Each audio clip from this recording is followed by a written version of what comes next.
ഭാർഗവ, എടാ ഭാർഗവ, നിനക്ക് എന്താ അത്ര തിരക്ക്? കല്യാണം നിന്റെ തലയിൽ വെച്ചാ നടത്തണേ? അല്ല, എന്റെ തോളത്ത് വെച്ചാ നടക്കണേ. മിറാണ്ടില്ലോ? മിറാണ്ട തരാം, ഒന്നും മിണ്ടാതിരിക്കോ? എന്നൊരു പെപ്സി താടാ. ഷുഗർ ഉള്ളതല്ലേ, ഒരു ഗ്ലാസ് പച്ചവെള്ളം കുടിച്ചാ പോരെ? പച്ചവെള്ളം കുടിക്കണോ ചൂടുവെള്ളം കുടിക്കണോ എന്ന് ഞാൻ തീരുമാനിച്ചോ. നിന്റെ മുതലൊന്നല്ലല്ലോ, താടാ ഒരെണ്ണം. എടുത്തോ. കല്യാണം കലക്കല്ലേ അമ്മേ.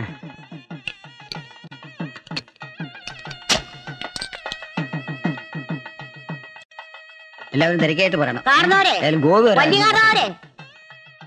പിന്നെ ഈ വിളി എനിക്ക് അത്ര സഹിക്കുന്നില്ല കേട്ടോ. അതെ, നിങ്ങളുടെ മുഖത്ത് നോക്കിയിട്ട് ചെറുപ്പക്കാരാന്ന് വിളിക്കാൻ എനിക്ക് മനസ്സ് വരുന്നില്ല. സിഗരറ്റ് ഉണ്ടോ കയ്യില്? സിഗരറ്റോ? ആ, എനിക്ക് വലിക്കാനല്ല, ഉണ്ടെങ്കിൽ കുറച്ചവിടെ പൊട്ടിച്ചിടും. നാട്ടുകാര് വലിച്ച് രസിച്ച് കല്യാണം കൂടട്ടോ.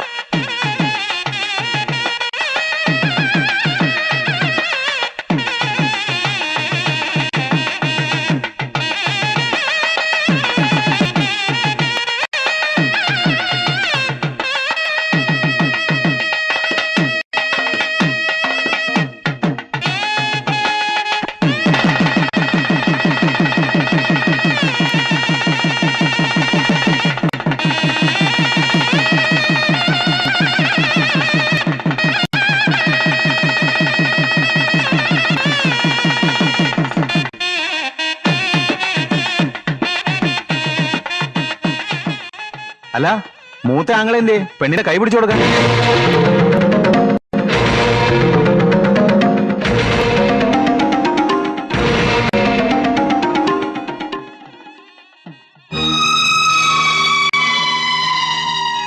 ശേഖര, എന്റെ മോന്റെ സ്ഥാനത്ത് നിന്ന് അവളുടെ കൈ പിടിച്ചേൽപ്പിക്കും.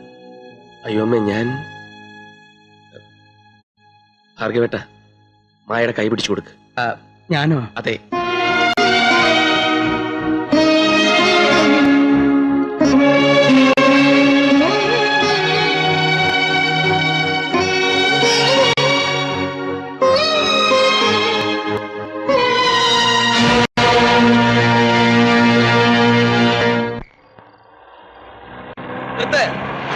വണ്ടി ഇവിടെ നിർത്താൻ.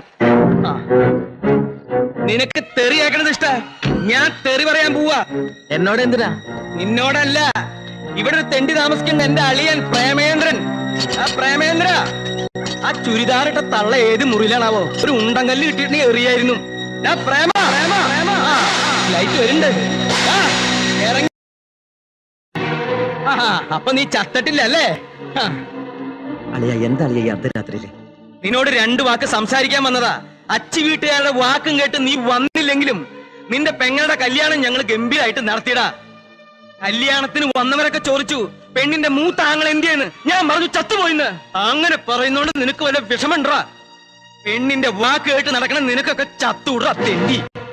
ആരാത്? നിന്റെ അച്ഛൻ. അച്ചിയെ മാത്രല്ല, നിനക്ക് അച്ചിയുടെ അമ്മയും പേടിയല്ലേ? പക്ഷെ എനിക്ക് പേടിയില്ല. ആ സൊസൈറ്റി മാക്കാച്ച എനിക്ക് പുല്ലാടാ, പുല്ല്. രാത്രി എന്റെ വീട്ടിൽ കയറി വന്ന് എന്റെ മരുമകനെ തെറി പറയാൻ നീ ആരാടാ? ഞാനാ ഭാർഗവൻ. ഇവൻ കേക്കുണ്ടെങ്കിൽ കേറി കൊടുത്തള്ളാൻ. ശംഖു, ഓ, ഇയാളെ പിടിച്ച് പുറത്താക്കി ഗേറ്റ് അടയ്ക്കാൻ. ശംഖു കൂടെ വന്നേ.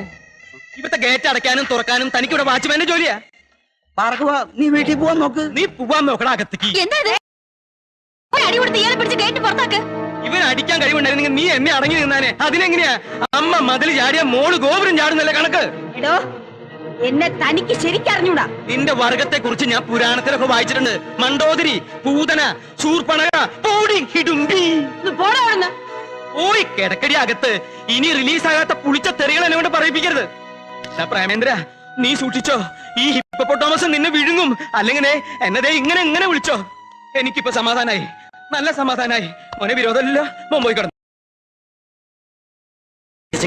നിങ്ങൾ പോകുന്നുണ്ട്.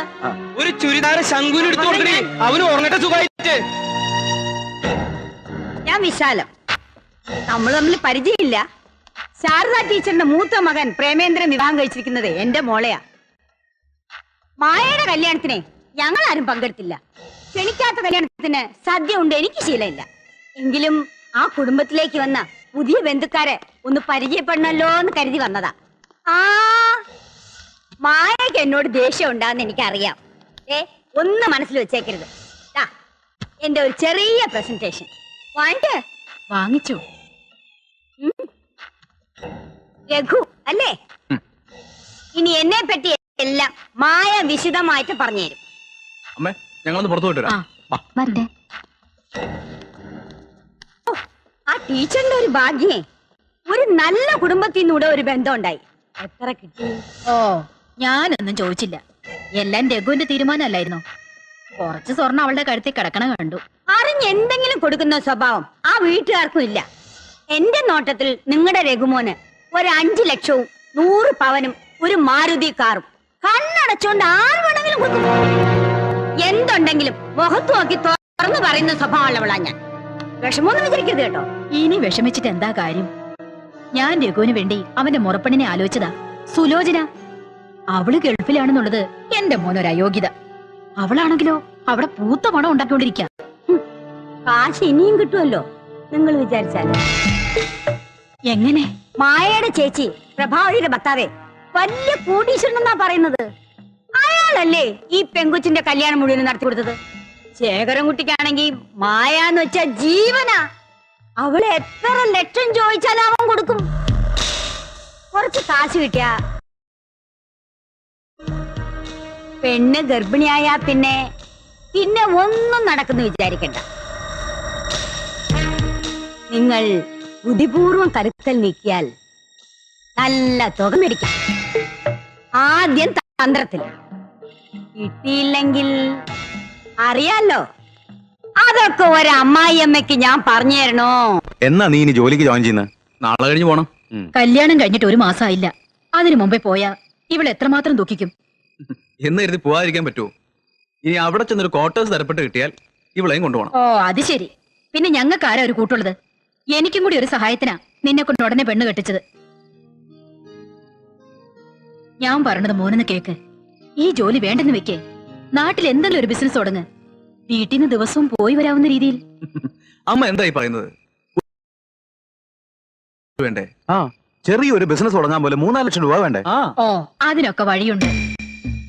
മായ വിചാരിച്ചാൽ നീ ശേഖരൻകുട്ടിയുടെ കാര്യം പറഞ്ഞ അവ സഹായിക്കാതിരിക്കില്ല.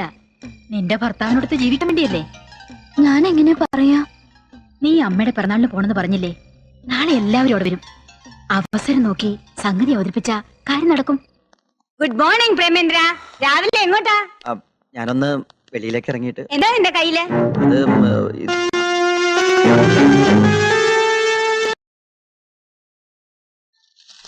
ഹായ്, സെറ്റുമുണ്ടും കൊള്ളാലോ, നന്നായിരിക്കുന്നു. മോളെ, നീ ഇത് കണ്ടോ? ഇത് അമ്മയുടെ പിറന്നാളിന് വാങ്ങിയതാ. അത് ശരി, ഇന്നാണ് എന്റെ പിറന്നാള്. ഓ, ഞാൻ ഇതൊന്നും ഓർക്കറിയില്ല കേട്ടോ. അതല്ല, എന്റെ അമ്മയുടെ പിറന്നാളിനാ. അപ്പൊ ഞാൻ നിന്റെ അമ്മയല്ലേ? അല്ലാന്ന് പറഞ്ഞില്ലല്ലോ.